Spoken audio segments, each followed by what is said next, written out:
When the sound faded, there was nothing left between the two banks but broken stubs of timber and the gray rush of water below. Have you ever stood at the edge of a road you knew was unsafe, watching headlights snake toward it anyway? I was 29, the winter of 1987, hired as a seasonal road warden for the Mountain District. My post sat at the mouth of a narrow pass that climbed 8 miles of frozen switchbacks before dropping toward a mining town on the far side. The road wasn't paved, just gravel laid over packed dirt, and in winter it turned into a ribbon of ice clinging to the cliff. That January had been harsher than most. A week of thaw had softened the upper slopes, then an Arctic front slammed in overnight, freezing the melt into sheets of glass. The pass was notorious for rock slides in spring, but in winter it was black ice and drifting snow that took its toll. I'd already seen 2 trucks slide into the guardrail that month. My job was simple on paper: keep watch from the roadside hut, check chains on tires, hang the warning board whenever conditions changed. In practice, it meant shoveling drifted snow off the bend signs, hauling sandbags to the worst corners, and praying the radio worked if anyone needed help. The morning of the day that still sits on my conscience, I radioed the county dispatcher before sunrise. "Switchback 3's got glaze on the crown," I told her. "Chains mandatory past mile 4. She promised to send out a bulletin, but we both knew folks ignored advisories if the sky looked clear. By noon, a heavy gray settled in, and the wind began to push snow across the lanes like thin white snakes. The temperature dropped so fast the puddles at the shoulder crusted over before I finished my coffee. I hung the road hazard, chains required board on its rusted hook at the checkpoint, and set an extra lantern outside the hut, the flame trembling in the gusts. Around 2, a supply driver named Victor rumbled down from the mine in a battered flatbed. He braked hard at the checkpoint, jumped out, and stomped his boots on the packed snow. "Pass is already slick as glass," he said. "Took me 2 gear downs just to crawl past the 3rd curve. You ought to shut it." I told him I'd already warned dispatch. He shook his head. "Warning ain't gonna keep a fool from thinking he can beat the hill." After he rolled on, I stood watching the pass through the drift of new snow. The road disappeared behind the pines like a pale scar on the slope, quiet and deceptive. I thought of my father, who'd driven logging trucks on these very switchbacks, and how he used to say the mountain had 2 moods: patient in summer, jealous in winter. By late afternoon, the wind rose again, carrying fine grains of ice that hissed against my hut's window. I stepped out to hammer loose a lantern bracket and noticed the snow at the shoulder had begun to hide the chain tracks of vehicles that had already gone through. Each gust erased more of the evidence that anyone had passed at all. The radio stayed silent. That silence, more than the snow, started the unease in my chest. I kept thinking of Victor's warning, "You ought to shut it," and of the fact that I had no authority to close the road without a county order. At dusk, the first pair of headlights appeared far below, winding toward the pass. A family sedan, dark blue, hauling a small trailer. I stepped closer to the shoulder, my lantern raised, hoping they'd stop so I could check for chains. They didn't slow. The driver either didn't see my lantern through the sweep of falling snow, or chose to ignore it, steering straight toward the incline. I watched their taillights vanish into the first curve, the red glow dimmed by the thickening dusk. I remember thinking I should have stood in the center of the lane to force them to stop, but I didn't. I went back into the hut, sat by the radio, and listened to the wind claw at the tin roof. A gnawing worry settled in, one that only grew as another set of headlights showed up half an hour later. That was the start of the night that would teach me what it feels like to see danger coming and still be too far from the break. By nightfall, the wind stopped blowing in bursts and began a steady push, carrying curtains of dry snow that slipped across the road like pale water. The lantern I'd hung on the checkpoint post swung in the gusts until its flame stretched sideways. Every few minutes I stepped out to brush fresh snow off the warning board, but the letters were soon buried again under the white crust. At 7, a grain truck from the valley lumbered in from the north side. Its driver was a gray-bearded man named Murdoch, who had hauled freight on the pass for decades. He braked hard before the incline and climbed down from the cab, his breath coming out in clouds. "Road's turning slick as a pond," he said, stomping his boots. "Should be shut till daylight." I told him what I'd told Victor that afternoon. I had no authority to close it without the county's word. He gave a short curse, then shrugged. Chain me up anyway. I ain't breaking an axle tonight. We knelt in the snow together, latching the cross chains on his rear wheels while snow seeped into my cuffs. He thanked me and crawled the truck uphill in low gear, the chains clinking like iron teeth biting ice. His taillights winked out around the second bend, swallowed by the drifting snow. I went back into the hut, shaking ice from my gloves. The radio hissed with static, but no voices. I tried the call twice. No answer. That silence was heavier than any snow piling against the door. Around 8, I spotted another glow through the snowfall. 2 smaller headlights approaching from the valley road. When the car reached the checkpoint, I stepped out, waving my lantern, and shouted over the wind for them to stop. A young couple sat in the front seat, the driver leaning forward on the wheel as if that would help him see. "You'll need chains," I told them. "Road's icing up. Not safe to tow a trailer without it." The man leaned out his window. "We've got family on the other side. Baby due tonight. We'll take it slow." I pointed at the warning board, nearly buried again under drift. "Slow won't stop a slide on black ice. If you don't have chains, best wait here till morning." The woman in the passenger seat touched his arm, murmuring something I couldn't hear, but he shook his head. "We'll make it." Before I could say more, he tapped the gas and the car crept forward past me, its tires spinning slightly before catching. The lantern light slid across their rear window, then they were gone into the swirling white. For a while after that, I stood in the road alone, snow brushing my coat like cold fingers wanting to chase after them. But the rules bound me as tightly as the ice bound the tires of anyone who dared that climb. Half an hour later, the snow thickened so much I could barely see the bend sign across the road. I shoveled the drift away from the lantern post again and again, but the flame flickered low, its light barely enough to mark the lane. The night felt like it was folding in around the mountain. I thought of my father again. How he used to tell me that when a road disappears under snow, it belongs to the mountain, not to men. Standing there in the hush of falling flakes, I believed him. By 9, the storm's edge arrived in earnest, a white sheet driven by a wind that howled down the pass like a train. The snow no longer fell in flakes, but in thin shards that stung any skin left uncovered. I checked the radio once more. Still nothing but static. And somewhere above, in the switchbacks beyond the reach of my lantern's glow, were 2 vehicles and a family whose taillights I could not see anymore. That was the hour I first thought. The mountain road should have been closed, no matter what the county said. Sometime after 10, the storm's howl rose to a steady roar that rattled the tin eaves of the checkpoint hut. The lantern on the post outside had burned nearly to the last of its oil, its flame shrinking lower as snow hissed against the glass. I wrapped my scarf higher and stepped out with the spare can, but the wind nearly pushed me back inside. As I bent to refill the lantern, I caught a faint yellow gleam far up the grade. For a moment, I thought the storm had tricked me, the way blowing snow sometimes looks like sparks in the dark. Then I saw it again, a pair of headlights dipping and rising in the white curtain like slow-moving stars. The car was coming back down the pass. I grabbed my own lantern and moved to the middle of the road, waving it in wide arcs so they'd see me before the bend. The beam of their lights swung side to side as the car crept lower, tires squealing whenever they slid over the icy ruts. When the sedan finally reached the checkpoint, it stopped short with a crunch of frozen slush. The young driver I'd warned earlier leaned his head out the window. Snow clung to his eyebrows and scarf. "Bridge is out up there," he shouted over the wind. "Planks ripped clean off the south side. We barely turned around." His wife in the passenger seat clutched a small bundle, a baby blanket, though I never saw the child inside. Her face was pale and tight as she stared at the river's direction as if expecting it to rise again. I told them to park behind the hut and wait out the night by the stove. The man hesitated, still gripping the wheel. "I think someone else is up there," he said. Truck lights passed the curve.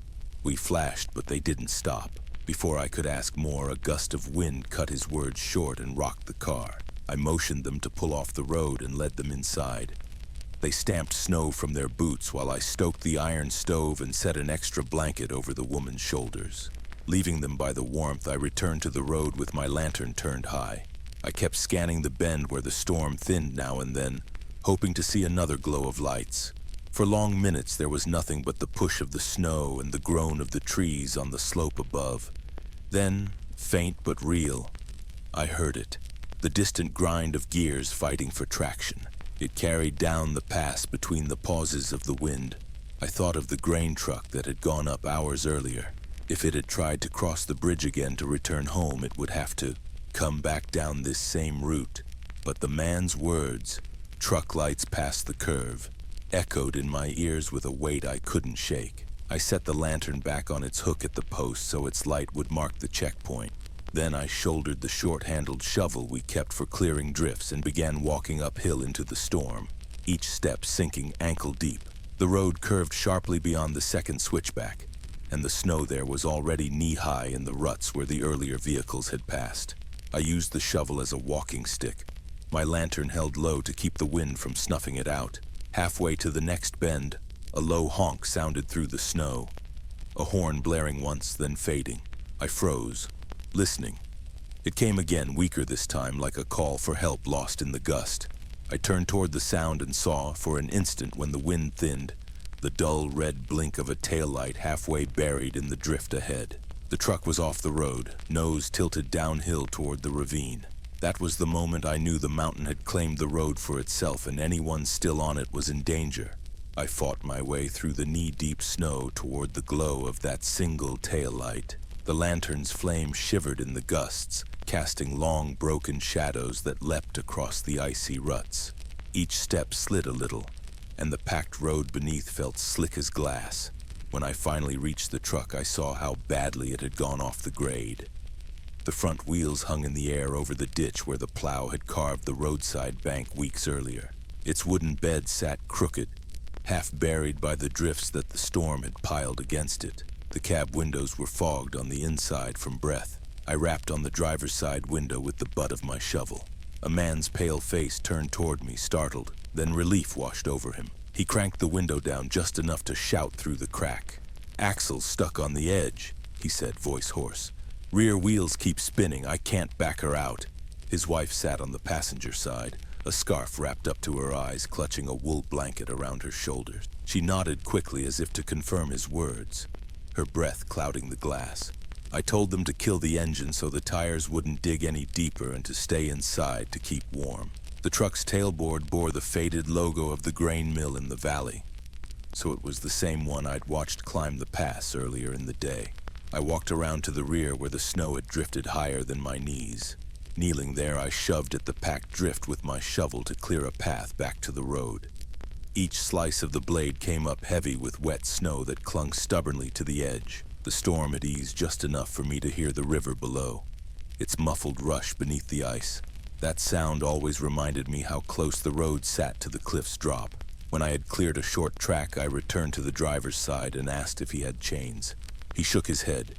He had left them back at the mill, thinking the pass would be clear. His jaw clenched as he glanced at his wife and back at the windshield. "Bridge is out up ahead," I said. "You will have to go back down once we free you." He looked as if he wanted to argue, then only nodded. I jammed the shovel under the rear tire to wedge some of the ice loose. The driver inched the truck into reverse while I heaved from behind. The first attempt failed. The wheels spun uselessly, spraying a thin mist of snow against my coat. Harlow's voice carried faintly from farther down the grade. He must have followed me with the spare lantern. A moment later, he appeared out of the swirling flakes hunched against the wind. "Need a push?" he asked. Together we worked in silence, rocking the truck gently as the driver shifted between forward and reverse. At last, the rear wheels caught enough traction on the patch of cleared road that the truck lurched backward onto the packed ruts. "Keep it steady and slow," I told him. "Follow my lantern down. Do not brake too hard on the ice." He rolled the window all the way down to shout his thanks over the wind. His wife gave a small wave, still clutching the blanket tight. Harlow and I walked ahead of them, our lanterns swinging in wide arcs to mark the safest path between the drifts. The snowfall thickened again, making halos around the lights as we descended toward the checkpoint. Behind us, the truck's headlights bobbed like two will-o'-the-wisps in the storm-filled dark, following carefully in our footprints. At the foot of the grade near the hut, the couple parked beside the sedan we had sheltered earlier. Both families hurried inside to warm by the stove, the checkpoint room filled with the smell of damp wool and melted snow. For a brief hour, the road lay quiet again under the falling white. But the night was not done testing us, far from it. We had just finished helping the grain truck couple settle by the stove when I heard the distant low hum of an engine laboring in the storm. Harlow and I stepped outside, shielding the lanterns from the falling snow. Through the curtain of flakes, we saw two faint yellow beams crawling up the grade. It was a bus, the kind that served the valley route. An older model with a rounded nose and a single wiper jerking across the windshield. Its tires churned slowly in the half-frozen slush, throwing up arcs of dirty snow behind it. The sight of that long, heavy frame on the narrow white road made my stomach tighten. "They should have turned back hours ago," Harlow muttered. His voice was nearly lost in the wind. We waved both lanterns in a wide cross pattern, the signal for stop.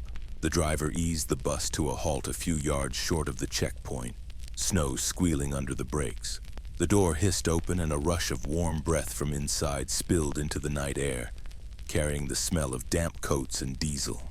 The driver leaned out, his cap rim crusted with frost. "Road open to the pass?" he asked. "Not tonight," I told him firmly. "Bridge up ahead is iced over and sagging. You will not make it past the first curve." A murmur rose from the passengers.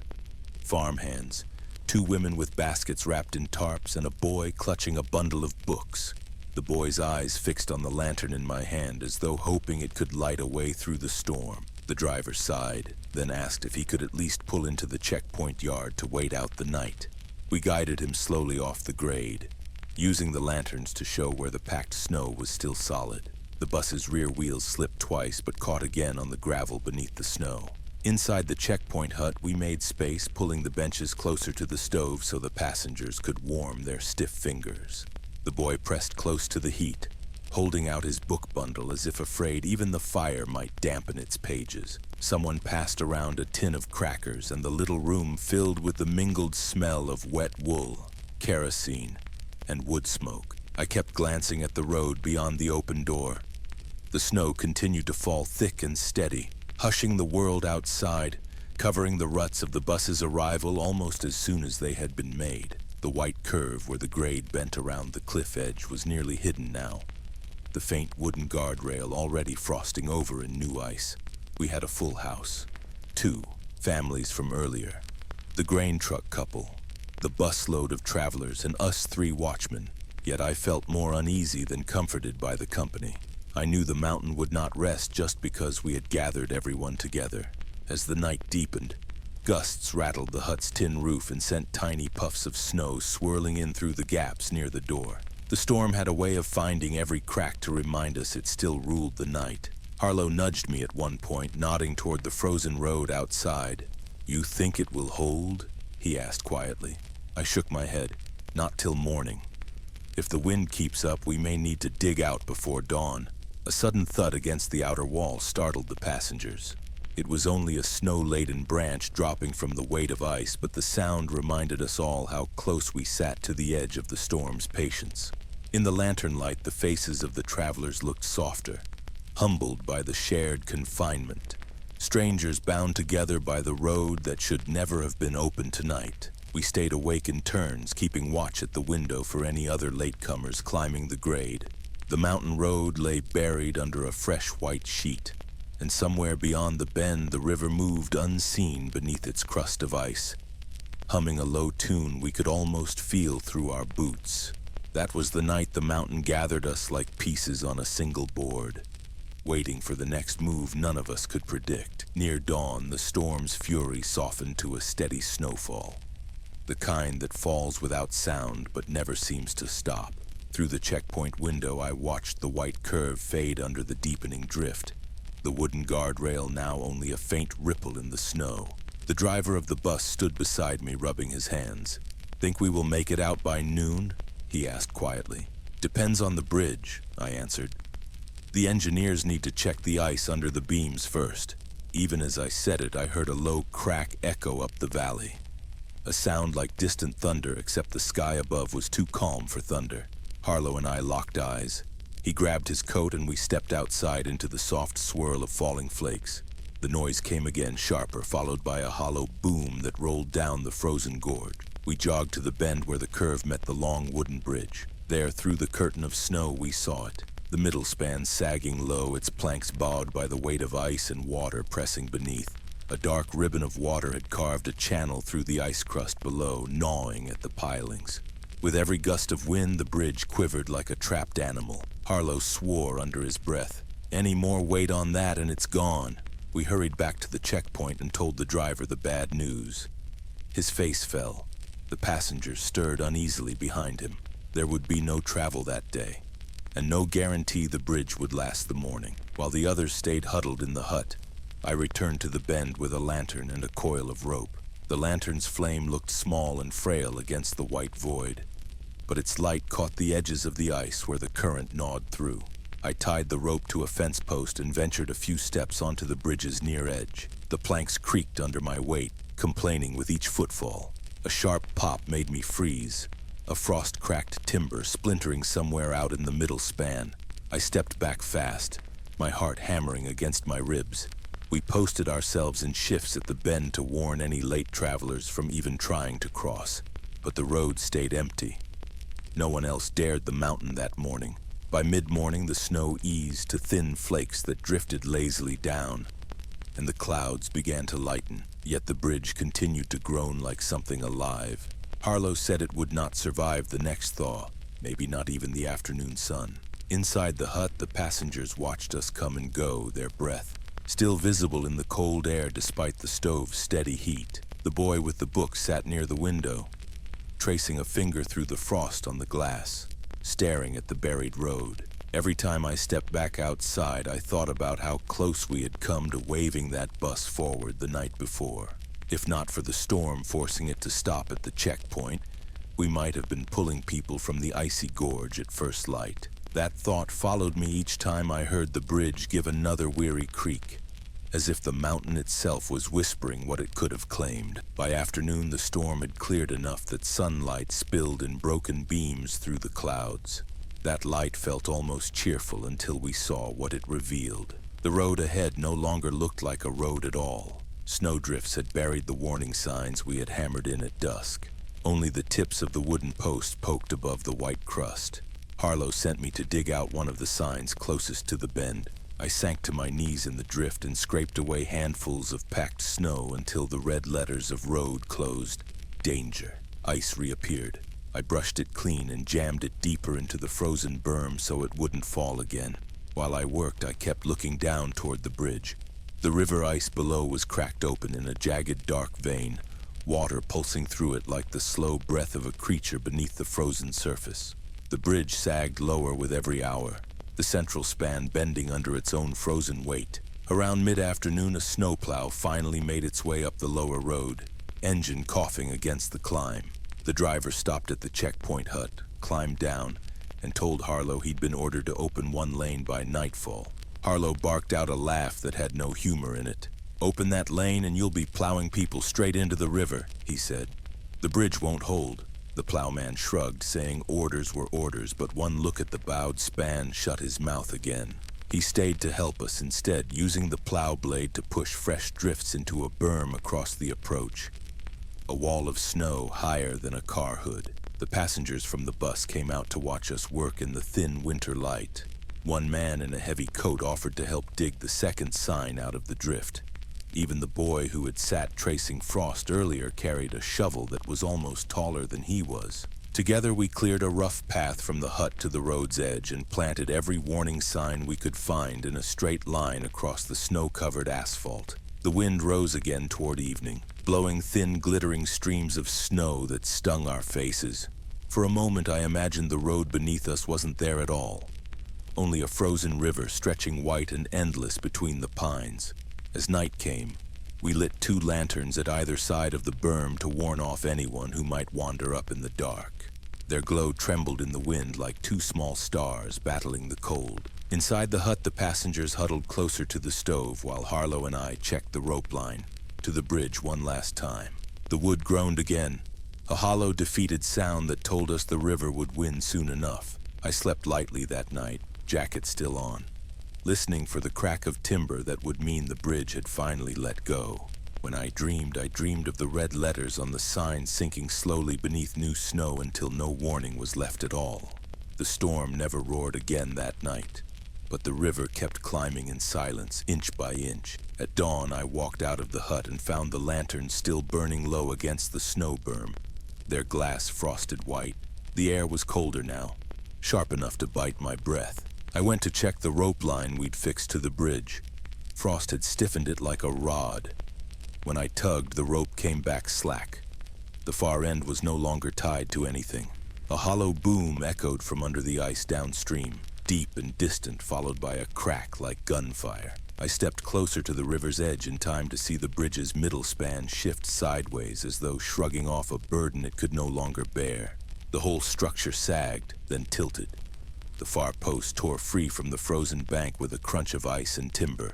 Snowflakes shook loose from the pines as the bridge's last plank gave way. For a breathless second, the whole span hung crooked against the current. Then it folded down into the black water with a groan so low it felt more like the river's voice than the bridge's. The current took it piece by piece, carrying planks under the jagged ice like stolen matchsticks. When the sound faded, there was nothing left between the two banks but broken stubs of timber and the gray rush of water below.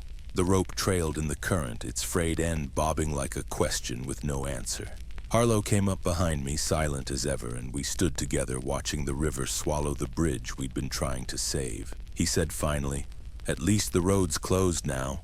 There was no bitterness in his voice, only the weary truth of it. We cleared the lanterns from the berm and planted 2 more warning signs farther back up the road where the snowplow had piled its wall.